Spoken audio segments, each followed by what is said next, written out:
afternoon. Good afternoon, colleagues. Thank you so much for joining us. Again, I will encourage that you can use the devices in your seat. There's no interpretation, but they will help you to hear better should you be experiencing interference from close by rooms. The event is being streamed live, so I'll be making my best so that we finish on time, especially for the people who've joined in specifically for our session. My name is Smangele Msweli, Senior Manager of the Youth Program at the African Wildlife Foundation, and I have the pleasure of hosting you for this event. Now, just to see if everyone is with me, I'm going to teach you how to say hi and how to respond in my language, yeah? Just to make sure that we are all here and are listening to the event, yeah? Okay, so I come from South Africa and I speak isiZulu. When we say hi, we say sawubona, yeah? When I say sawubona, it's very easy how you respond. You say yebo.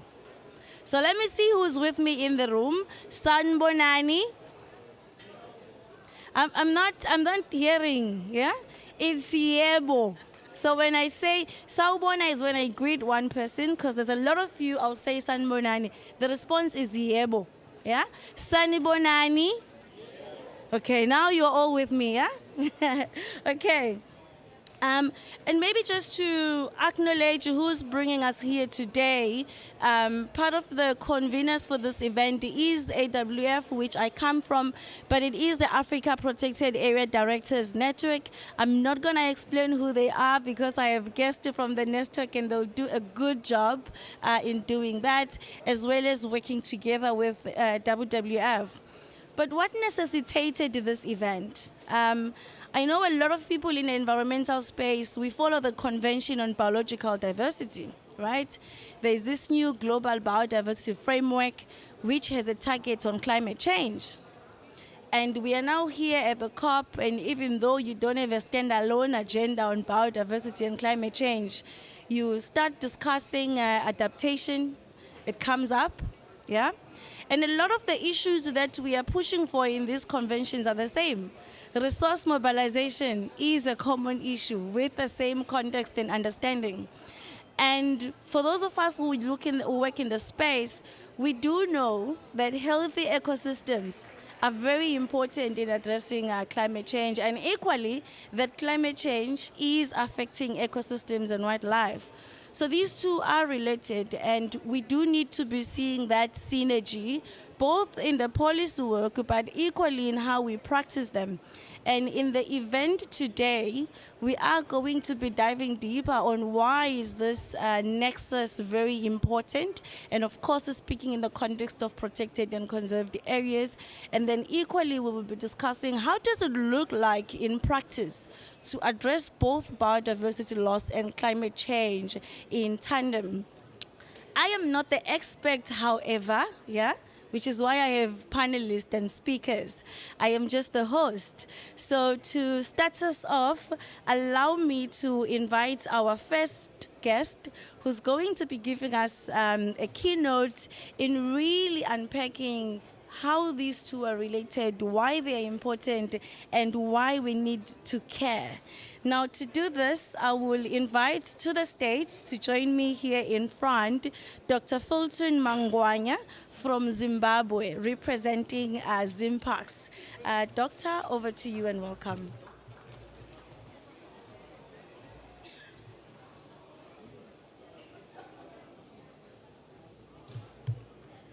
Good afternoon, all of you. Salibonani. Okay. I would like to recognize the presence of our Permanent Secretary of Environment, Ambassador Titi Chifamba, then our Chairman of the Committee of Environment in Zimbabwe in terms of parliamentary business.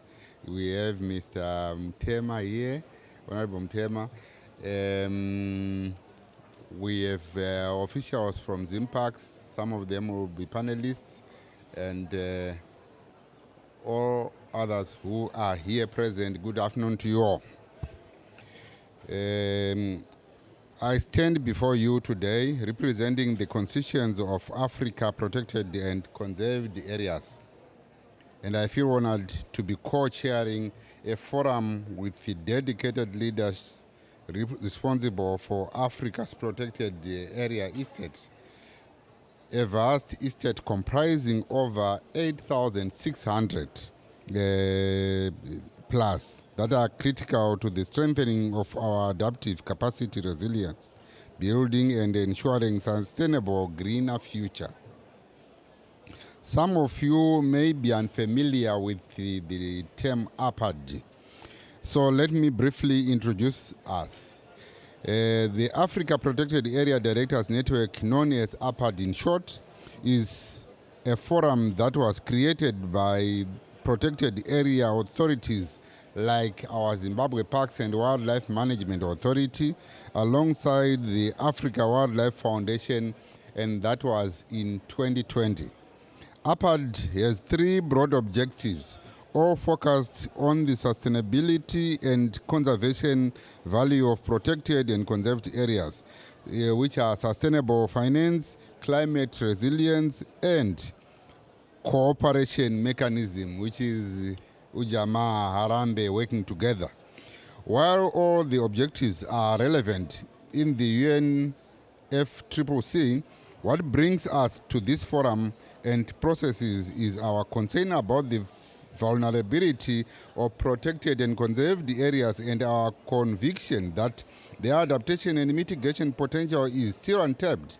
Across Africa's protected and conserved areas, when biodiversity and ecosystems are lost and degraded, with this worsens climate change impacts.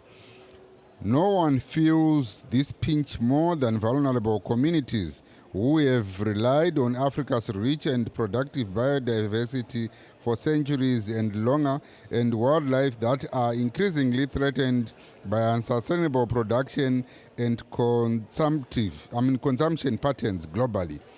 While we bear the responsibility of ensuring Africa's protected and conserved areas and working with the communities in and around them to conserve biodiversity, we firmly believe that it is all our duty to conserve our biodiversity and ecosystems from present and future generations. Ladies and gentlemen, more effective and innovative conservation strategies are needed to solve the triple planetary crisis, which includes halting and reversing climate change-induced biodiversity loss, and hence building more resilient, protected, and conserved areas systems. I believe that biodiversity loss and climate change are global challenges that require a systems approach amongst diverse partners, including governments, civil societies, and key constituencies, including local communities, youth, and women. Any effective measures and interventions to achieve our national targets require a whole government approach, not working in individual silos. For some time, I must admit, on behalf of my colleagues here, we were very concerned about how long it has taken for the biodiversity climate nexus to be understood or appreciated as essential to exploring effective climate solutions anchored in nature. We appreciate the progress made, and we will continue engaging in the discussions here at COP29 and beyond. It is ABAD's view that the biodiversity climate nexus creates the window to enhance biodiversity conservation. This is in part because it facilitates the adoption of climate solutions which first and foremost do not harm biodiversity and that are responsive to the undeniable and concerning links between biodiversity loss and climate change impacts. Since adoption of the Convention of Biological Diversity's coming Montreal Global Biodiversity Framework in 2022, APAD has been encouraged by Africa's efforts to mitigate and, in the long run, end biodiversity loss, including within our own networks. Protected and conserved areas are crucial for preserving the planet's biodiversity and ensuring sustainable futures. Globally, they play an irreplaceable role in abating the rapid loss of biodiversity and ecosystem services. Protected and conserved areas are one of the most effective tools of preventing loss of natural ecosystems and species, as well as to achieve a long-term sustainable development. In some regions, protected and conserved areas can support economic development, e.g. through supporting sustainable tourism, while playing a critical role in promoting the sustainable use of resources.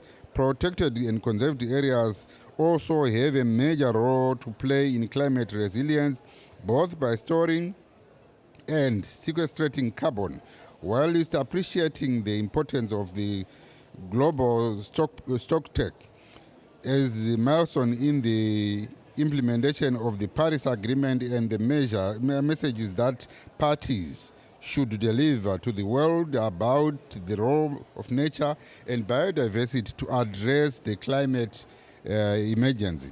As Africa faces urgent ecological and development pursuits, it is necessary to explore innovative mechanisms beyond financing, supporting biodiversity conservation, restoration, and deliver a multiple benefits which maximize environmental and climate impacts. I believe such collaboration approach will provide actionable insights in ongoing negotiations and implementation of decisions being adopted here, which have a significant implication on the Africa's protected and conserved areas, as well as sustainability and development goals. As APAD Chair, I strongly believe the reflections and recommendations that will be shared in this event are very important in funneling the decisions on a number of sticky issues at COP29 here in Baku, and these discussions help unpack important matters for our country delegations and Africa group of negotiators and those that we wish they understand our perspectives, including why the means of implements is so important to achieve our national determined contributions, as well as the global goals that we have. APAD is encouraging you to work together on the implementation of nature-based solutions and or ecosystems-based approach in the context of national strategies to accelerate the transition to nature-positive economies and reverse biodiversity loss.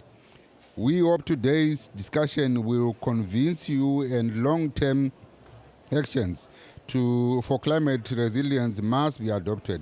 We further hope that through our discussions, you will recognize the alignment and coordination of biodiversity and climate action can reduce the serious threats arising from biodiversity loss, climate change, and environmental challenges.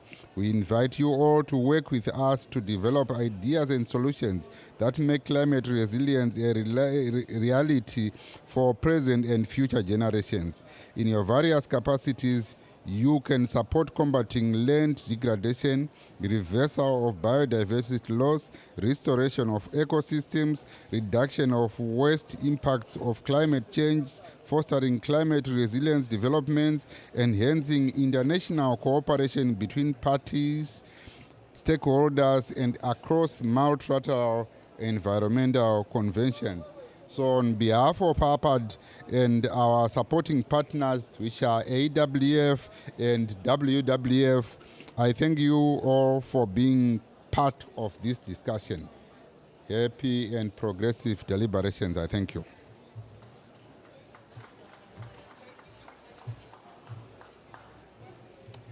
Thank you so much, Doctor, for those amazing opening remarks. I did say I am not an expert. What I've managed to pick up from some of the discussion was really a reminder of why protected and conserved areas are important. You touched first and foremost, they're important because of the ecosystem services that they provide, because of the biodiversity that they protect, because of the economic benefits that they come with, for instance, those as linked to tourism, but also linked to why we are in this COP, because they have a role to play in carbon sequestration. So they are a solution to climate change. You further went on that while they do this amazing work, which we all need, they do face challenges that we must address so that they continue to fulfill the role that they play. You made a call to action that is to address this. We are going to need a whole hands on deck, if I can call it that. We need a collaborative approach. And as we say in the CBD, we need a whole of government and whole of society approach. You left us with something that I've framed as a question. We do speak a lot about this climate resilience. How do we make it a reality and keep it sustainable as a reality? With that being said, I would love to invite our panelists who will dive deeper as we discuss how does this look like in the ground and how do we make it a reality.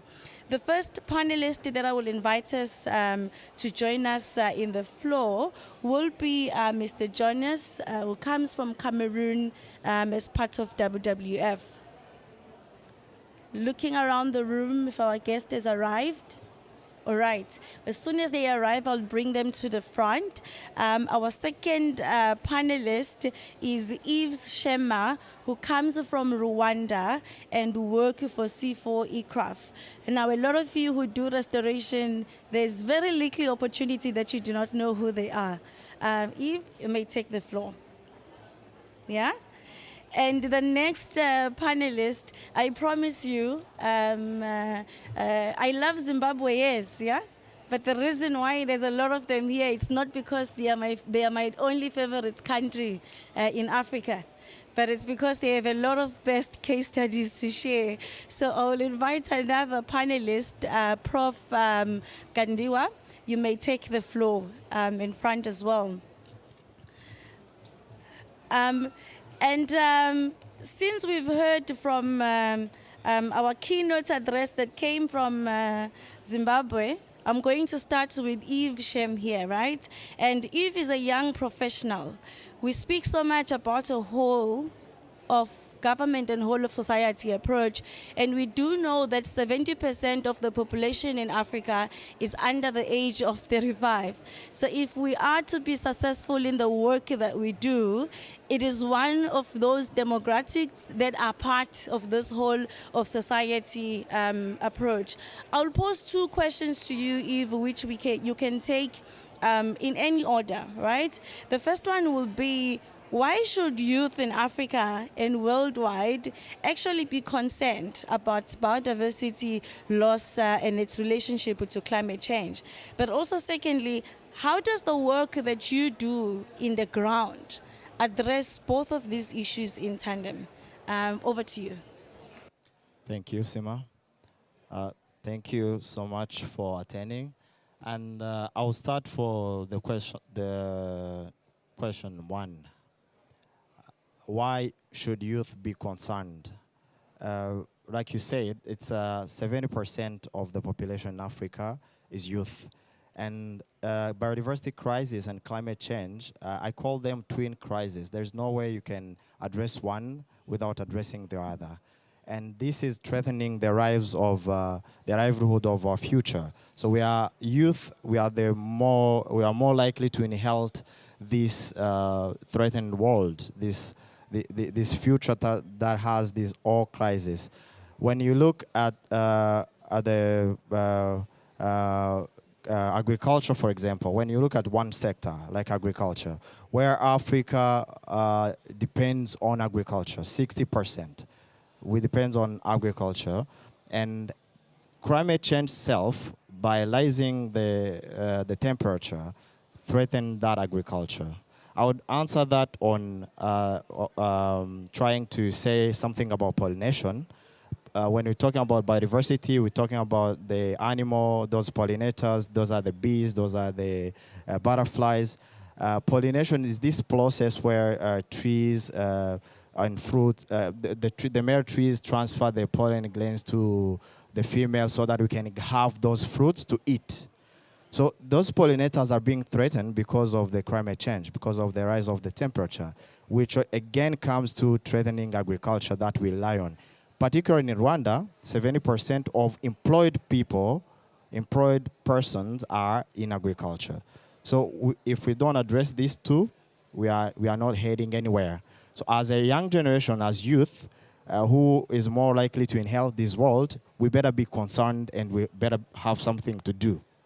Now coming to, that also applies to the global youth. It applies to everyone because agriculture, at the end of the day, we need some nutritious food. We end up needing a meal on the table at the end of the day. Going to the second question, how does the work I do address this climate change and biodiversity crisis? In C4 Aircraft, we do work in 5 interconnected areas where trees can make difference. That's biodiversity, climate change, food, equity, and value chain. So part of my work is ensuring that we do have quality tree seeds that are being used in all those restoration projects. And we play a part of raising scientific data that ensures to know where to plant those trees, when to plant them, when are they seeding, how, on which level they are threatened. So we release all those data so that we can make sure that when we are doing restoration projects, they cannot fail. They will never fail because we already know these quality seeds, these particular species, they can be compatible with that kind of landscape, and they are already, we've already made some tests by establishing some trials to confirm how they are behaving on the field. So with all those data, we can now come up with a decision that this particular species that is being threatened, can survive on this particular landscape. And then our restoration efforts are perfect and successful from that particular angle. Thank you. This is the part where you clap your hands. Now, thank you so much, Eve. I think the language of food security is a language and something that we all resonate with, that it's important, and especially for the continent. So thanks for reminding us that this intersection is really important, especially for food security. Now, one of the audience reminded me that we are no longer in the COVID times, and we don't need to be social distancing too much, yeah? So in that spirit, can I request Prof and Eve that you move your seats a bit closer to each other, yeah? Just a bit closer to each other. I was reminded we are no longer social distancing, and it must not look like we are enemies, yeah, in this event.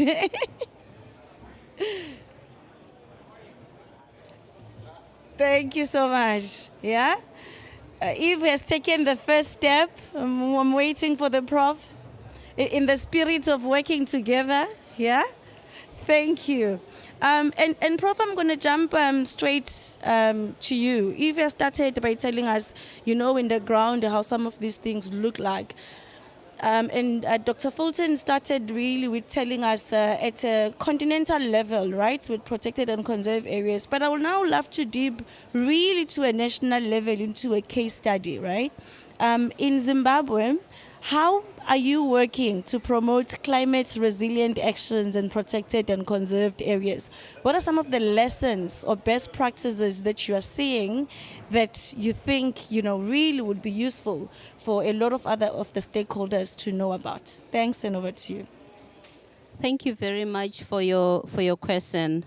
I think it's not because I'm coming from Zimbabwe that I'm going to state that Zimbabwe is arguably one of the leading countries in sustainable conservation, and I think it's one of the world leaders. Why I say that is because of the 390,000 square kilometers of this great nation in south of the Sahara. It has got a very huge estate of protected areas.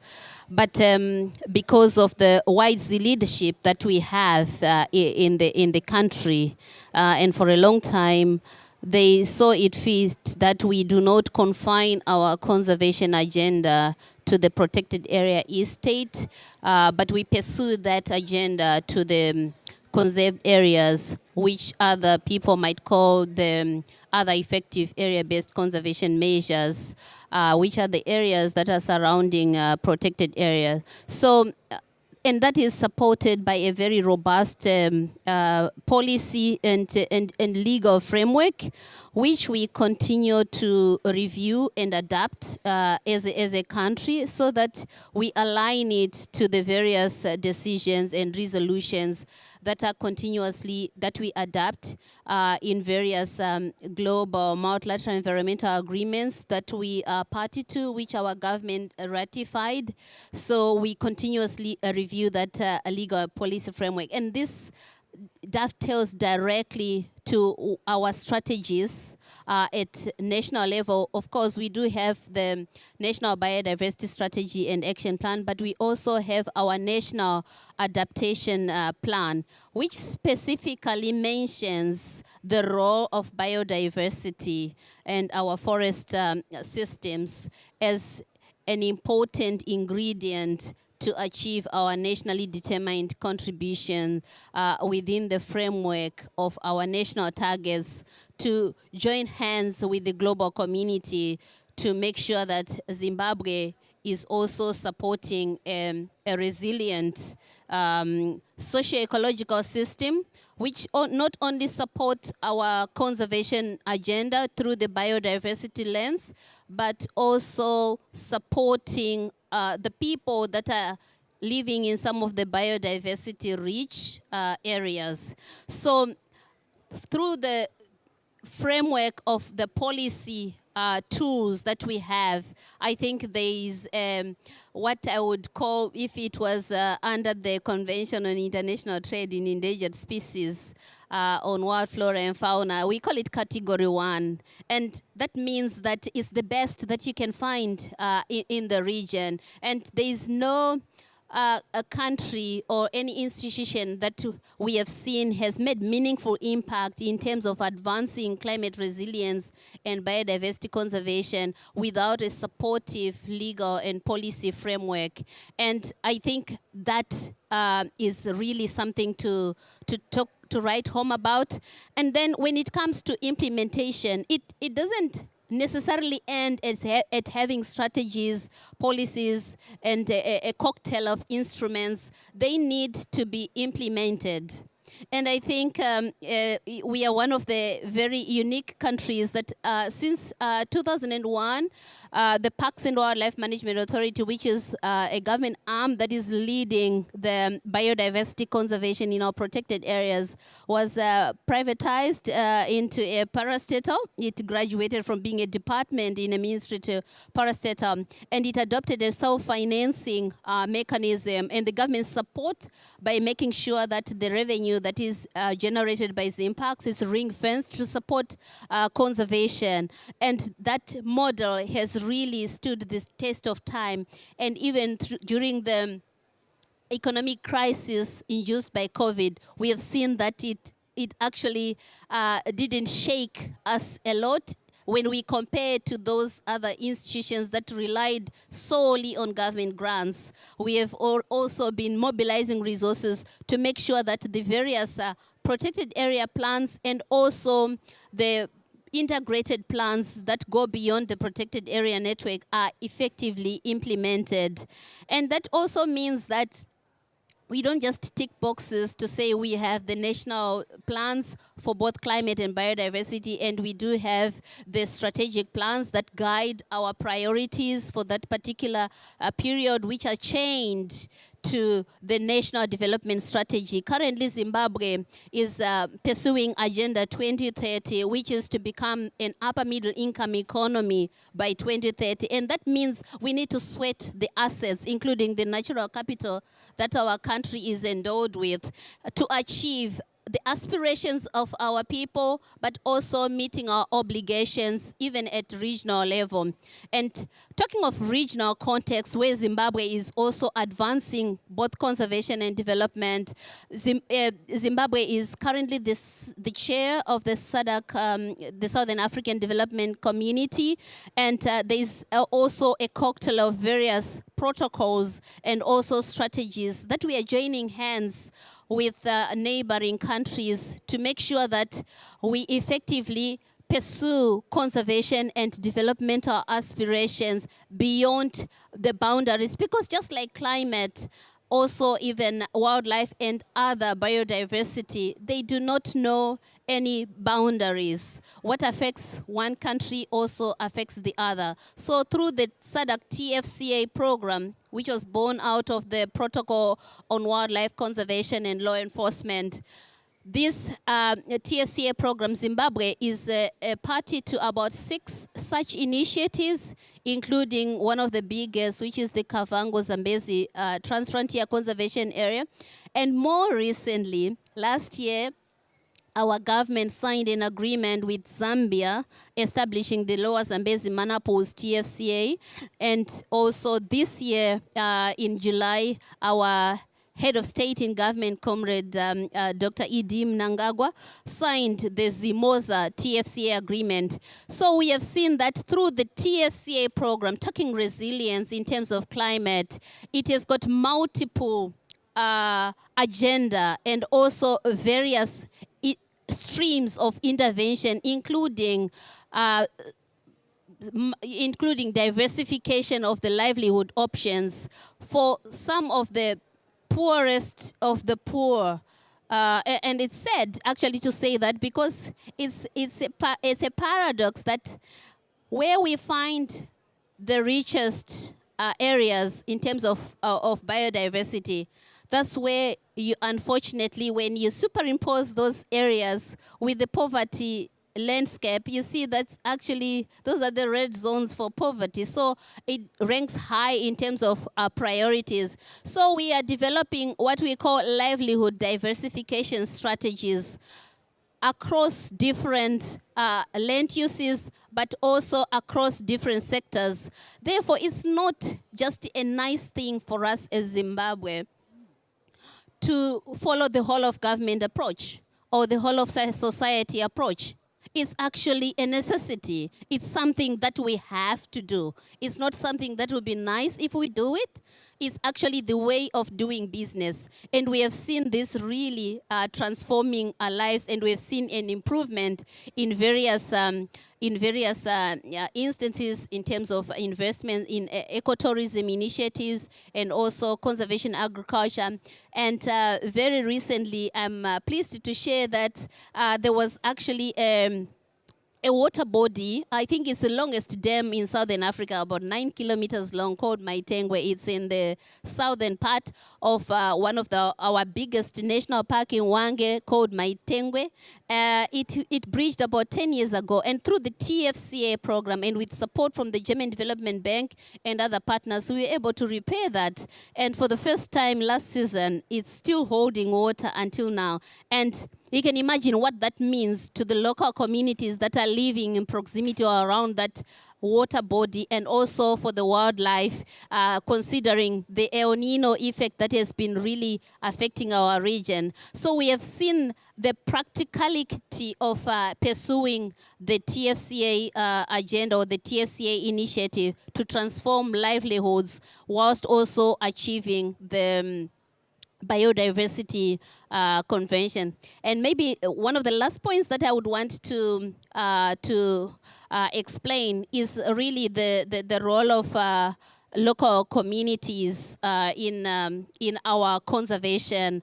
I think in the early 1980s and even up to date, Zimbabwe really developed one of their flagship community-based conservation initiatives, which meets both sustainable development agenda, but also conservation and also building resilience through various initiatives, from resilience planning to also considering various options for people to meet their needs, whilst not really depleting what the next generation also need to benefit from. And it's the Communal Areas Management Program for indigenous resources, which our government, in its wisdom, actually managed to review with support from the European Union in 2020, and our cabinet approved the review recommendations. And now you can watch the space and look forward to the launch of Campfire 2.0. We know that the first version of Campfire faced its challenges, but there is also strong evidence that it really transformed lives, and it is the way to engage local communities and encourage stewardships, which also takes note of their vulnerability and their need for enhancing the adaptive capacity to climate-induced situations. I had said that was last, but I would mention also, in addition to other things that we are doing in terms of research, which is really, which I think relates to the need to take a whole of society approach to ensuring the effective protection of our biodiversity resources, both flora and fauna, but also enhancing our knowledge base. And we have seen that generating knowledge and science and taking stock of what we have is what's important, because when we don't know what we have and also the various status and distribution of the species and where they are found, we cannot effectively manage. And it costs to do such things. Of course, we know that even building resilience and developing our adaptive capacity, it has never been a cheap undertaking. It costs. This is why even at this scope, we are really pushing and advocating for the need to ensure that the means of implementation should also be given attention, as much as we are raising our ambition as a country to the role that we need to play in addressing the triple planetary crisis of biodiversity loss, climate change, and also pollution. So research and science plays a role, but it needs money and it costs to do conservation. And for a country that has got a huge endowment of biodiversity as Zimbabwe, with the second largest population of elephants in the whole world, and the fourth largest population of rhinos in the whole world, and with over 241 species that are endemic, only found in Zimbabwe, surely we need resources to be able to achieve our national, our regional, and also our global targets. So there's a lot that Zimbabwe has to share as a case study for the rest of the world to learn how conservation and also sustainable development are done, even in the face of adversity. Thank you.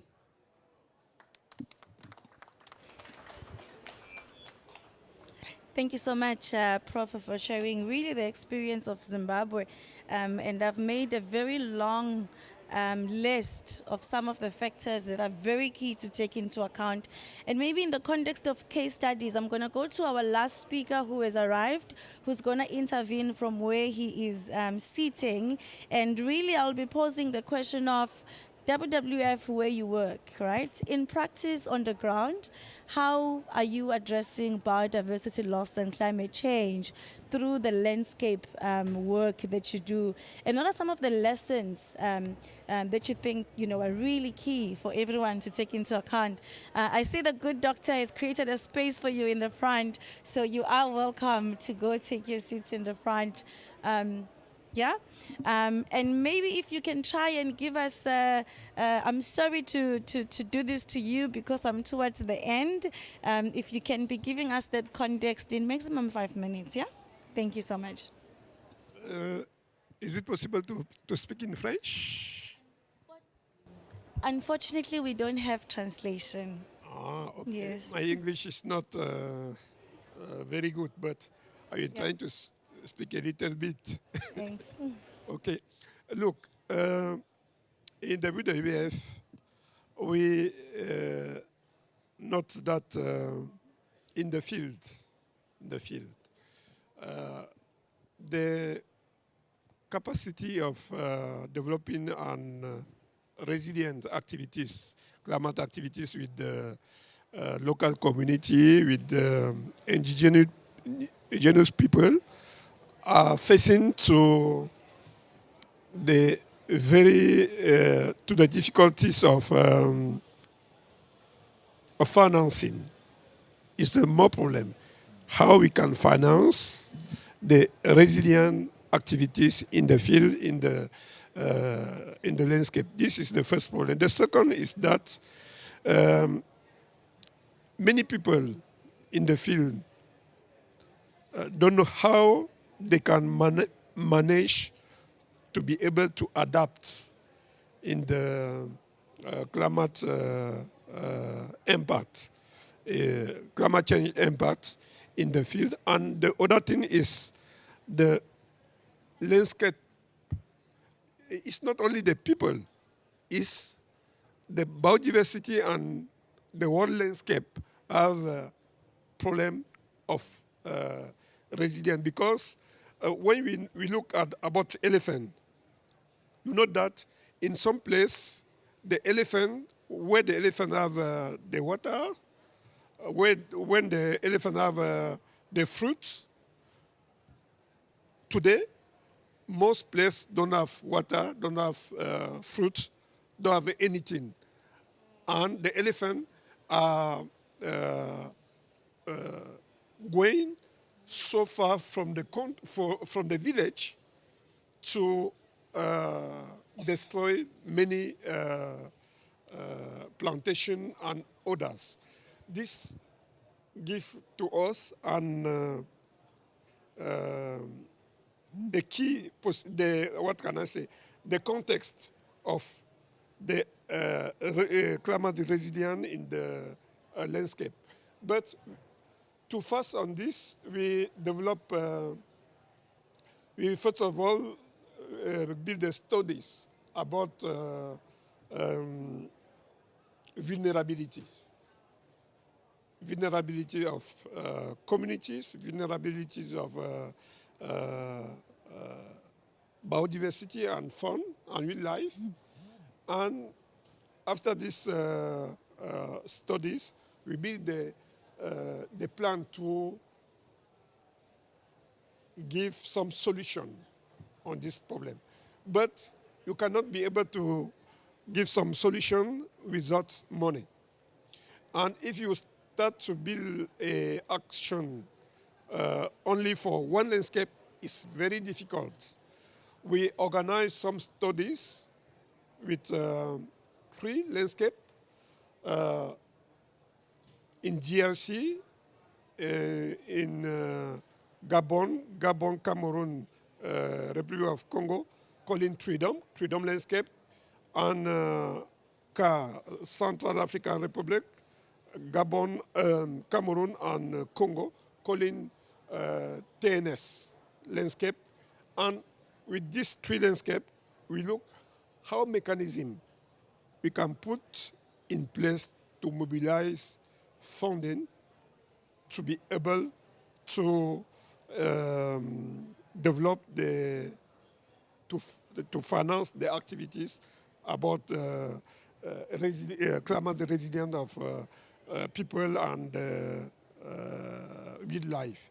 I think that this, we think that the capacity for some key actors in the field to elaborate the projects is not good.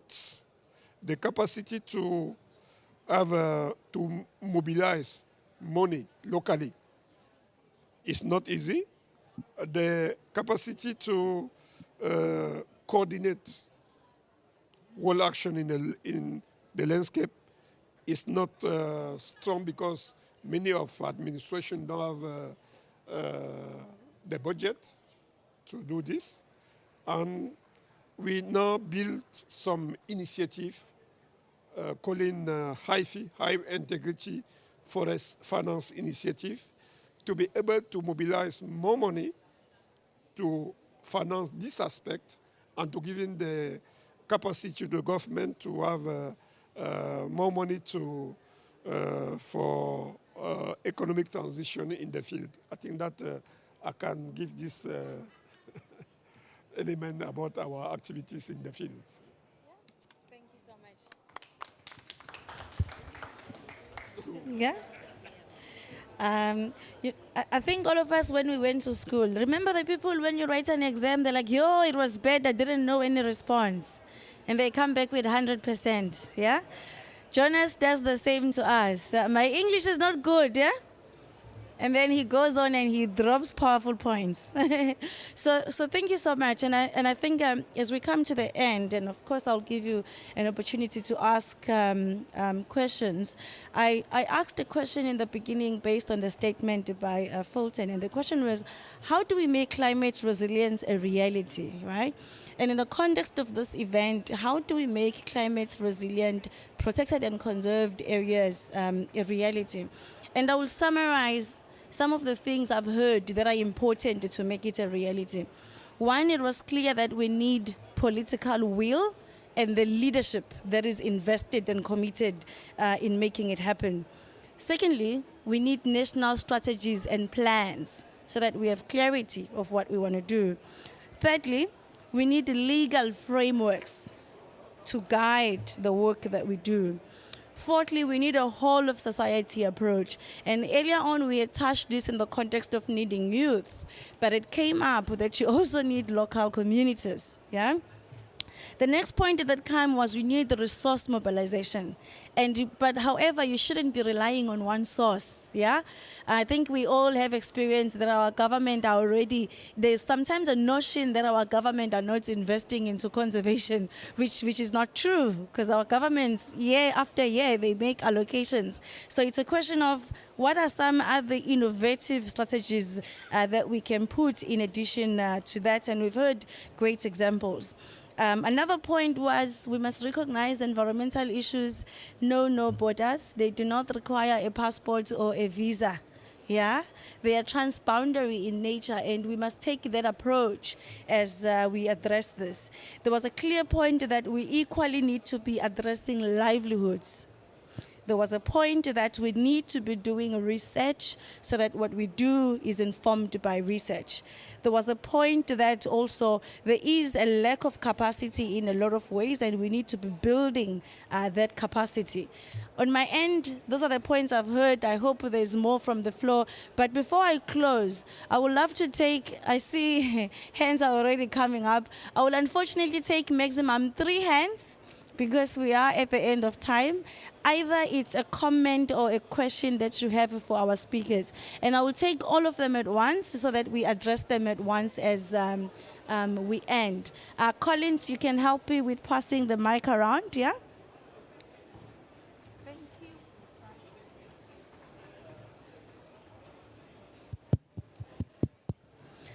And kindly introduce yourself before you make your question or comment. Okay, thank you very much. My name is James Geshohe from the Republic of Kenya. I'm in the wildlife conservation sector. First of all is to appreciate the panel. The panelists were very apt. And also appreciating also the chair of APAD. And there are some very significant points that have been raised by all the panelists. But my focus is on the opening remarks by the chair of APAD. It's a bone to chew, as well as also a question that he ought also to delve into. Talking of transfrontier conservation areas, transboundary conservation, that are geared towards bringing together our regions together for sustainable conservation. But it's also important, even as we go transfrontier and transboundary, to focus on ecosystem-based approach. The chair, well, in his opening remarks, he talked of ecosystem-based approach. In theory, it sounds very, very easy to do. But in practice, as you are also talking on the way forward about ecosystem and natural resources governance, remember, in terms of ecosystems, on issues to do with resource governance, these ecosystems are under overarching jurisdiction. I'll give an example. When you come to Kenya, when you take a place, a conservation area like the Masai Mara Conservation, which is very renowned, you're going to realize the entire ecosystem has the Mau escarpment, which is a water catchment area. It has the Loita, very, very significant rangelands within the areas. It has community conservancies also in the area that are also being served by development partners who are supporting the conservation area. There is also an area under Kenya Wildlife Service, which is a public utility. Then there is also another area, which is also a reserve under the county government of Narok. So my question is, how do you bring all together all these overarching principles, legislation, the policy issues that are very, very distinct? Because you realize, like, water towers are under the Kenya National Water Towers Agency. When you look at the reserve, it is under the county government of Narok. When you look at the forest within this ecosystem, it's under the Kenya Forest Service. When you look at the wildlife, the wild flora and fauna, it's under Kenya Wildlife Service. So on issues to do with natural resources governance, so as to perpetuate ecosystem-based approach, even before we go for transfrontier and transboundary, it's an issue that the IPAD needed to take up that challenge and be able to bring it together to member states so that we can be able, first of all, to conserve our ecosystems before we go transboundary. Thank you very much. Thank you so much, James. And of course, your question speaks to all of our countries, right? We experience the same across our landscapes. Checking if there's any other reflection, question. All right, now that works for me. I am not going to restrict this question only to Dr. Fulton. So you are welcome to start, Doctor, but I will actually, in closing, pose it to some of the panelists who have experience working in this work equally, right? So that we get the shared experience with Dr. Fulton and all the other partners. Thanks, and over to you.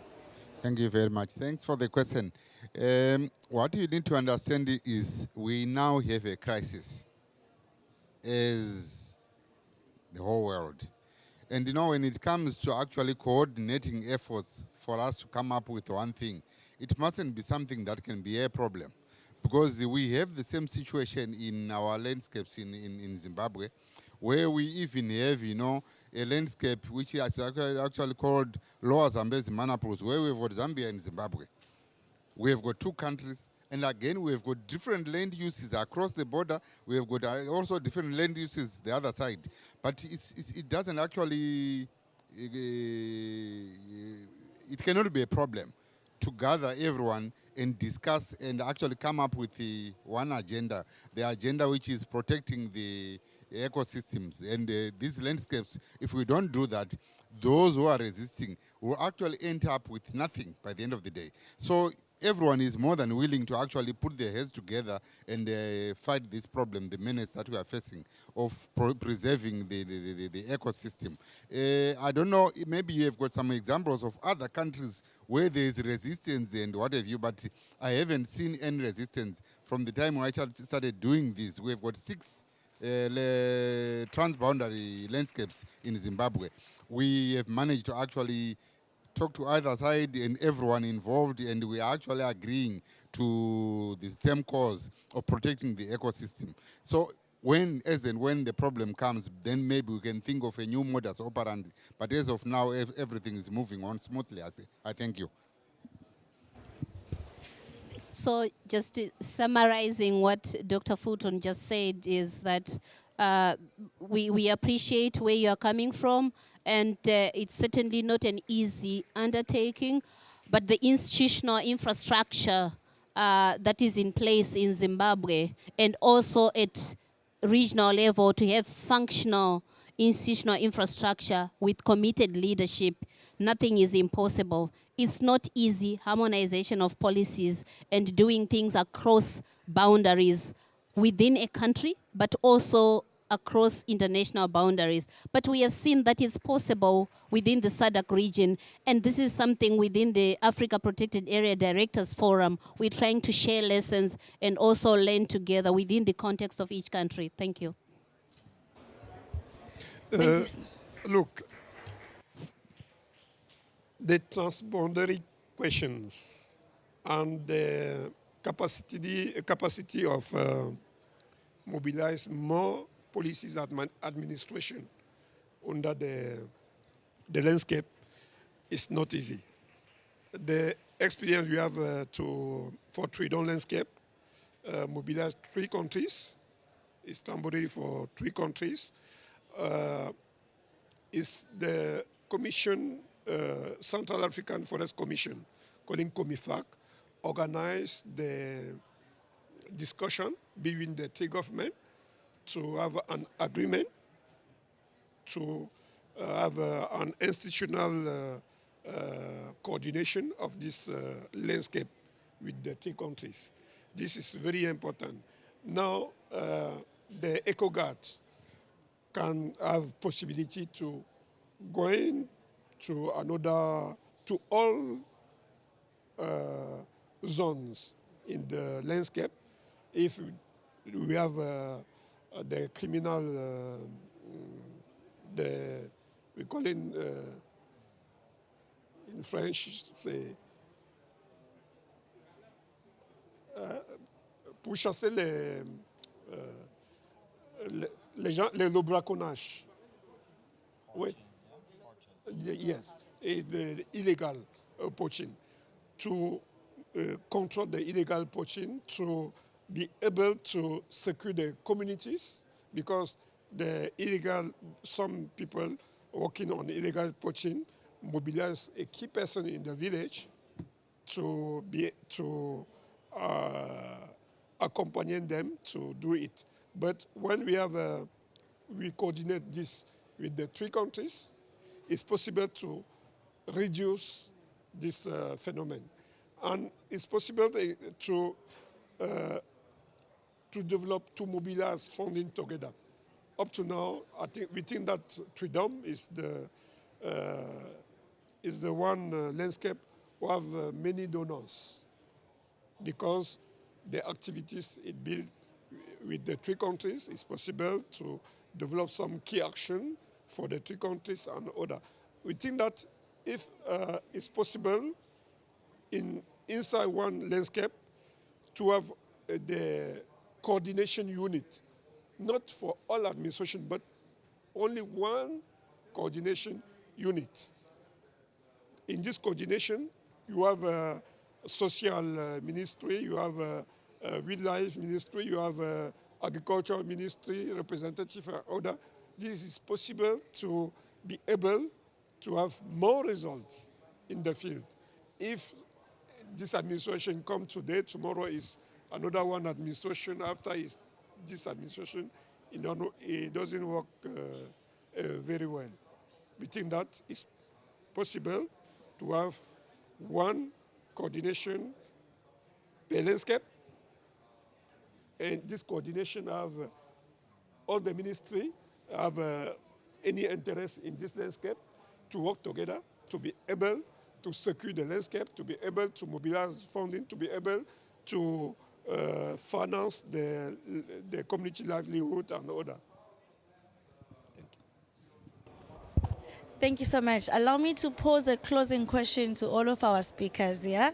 And I have already summarized some of the key points that came up. So you can take what they say in addition to that.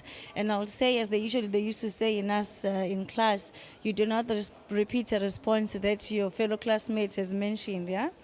I think the closing question for you, Eve, will be like, What are some of the things that you think government and CSOs can do to support youth in championing this climate and biodiversity nexus? But I actually want you to also respond to the other side of the coin, because youth themselves are not just passive participants in this whole ecosystem, they are also leaders. How do you think us as youth can equally engage on our end to promote and take action in addressing the biodiversity climate nexus? And to the two of our panelists, you can be giving us again a passing shot. We've heard some of the things that are very key, which we've touched on. Which are some of them that you really want to highlight as a priority going forward? And I'll give you maximum 1 minute each, yeah, for this closing. We will go from this side and end with Prof. Kandiwa. So Yves, over to you. Thank you. It's a hard question, 16 seconds, but I think what we need as youth from our elders to be able to inherit this planet and have it properly, it's a capacity building. As youth, as young generation, we think, we see things, and we know that there is knowledge there in our elders, but we need that being transferred to youth.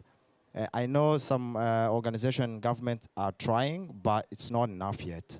We still need that capacity building, those skills on climate resilience, on biodiversity, how to address these biodiversity loss.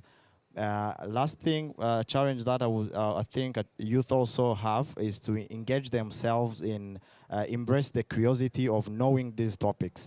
Because bringing skills is one, but being able to adopt those skills, having that courage to learn is also another thing.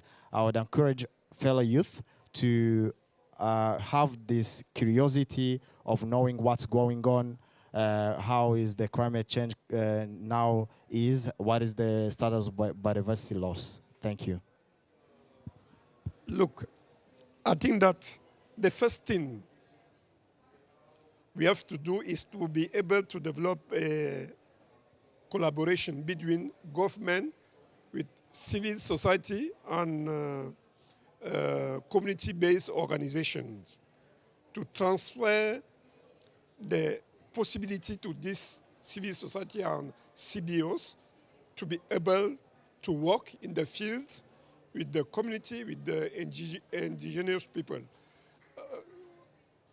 Something we see in some places that many administration have budget, but not able to transfer this money to the civil society and CBOs for working in the fields. It's not possible for the administrations to work as the community and as the civil society. Each actors have their missions. The civil society is the key actors in the field, in the landscape. I think that if we are able to have a very good discussion with the administration to be able to transfer resources to the civil society and to the CBOs in the field, I think that it's possible to have more results. That's a very difficult question for 1 minute. But with my boss sitting in front of me here, I'm going to steal his English. And I think it would summarize what I can say, especially when he's angry. He says, everybody, you have to play your number. So I would believe that in the climate and biodiversity nexus, we need all hands on deck. I'm talking about synergies, mainstreaming, complementarity, collaboration, and making sure that we allocate resources to implement the ambitious plans that we have.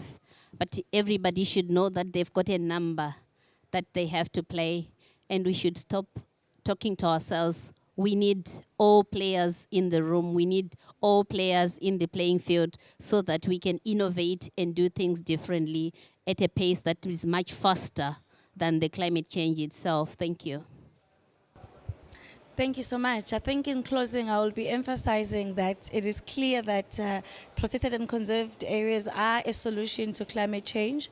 With that being said, there are a lot of things that need to be addressed and put into place to ensure that we are able to effectively address the nature and climate nexus. With that being said, thank you so much for joining us. Ngiyabonga, asanteni sana, and have a great evening. Thank you. I will request our speakers